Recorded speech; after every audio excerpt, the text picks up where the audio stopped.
تخيل إنك داخل سباق، بس مش زي أي سباق.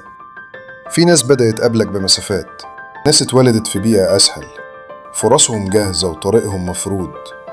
أنت يمكن بدأت متأخر، يمكن الطريق قدامك كله مطبات وكل خطوة فيه بتوجع. بس الحقيقة، السباق الحقيقي مش مين بدأ فين، السباق الحقيقي هو مين كمل. كلنا مختلفين في نقطة البداية، بس عندنا نفس الحق نوصل. وفي وسط كل ده في قصة لازم تعرفها.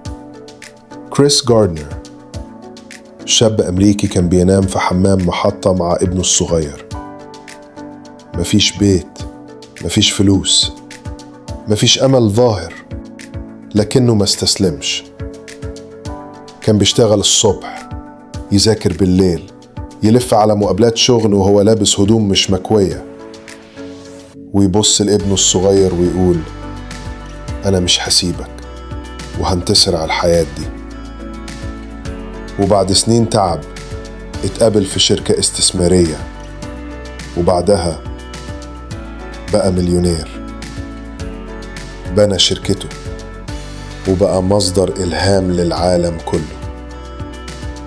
كريس ما بدأش من قدام، بس وصل لأنه تعب وكمل. وانت كمان تقدر. اوعى تقارن بدايتك بغيرك، اوعى تحبط من اللي سبقك. انت ليك طريقك، وكل خطوة فيه حتى لو صغيرة مهمة. قوم بعد كل سقوط واشتغل بصمت، وسيب تعبك يتكلم عنك.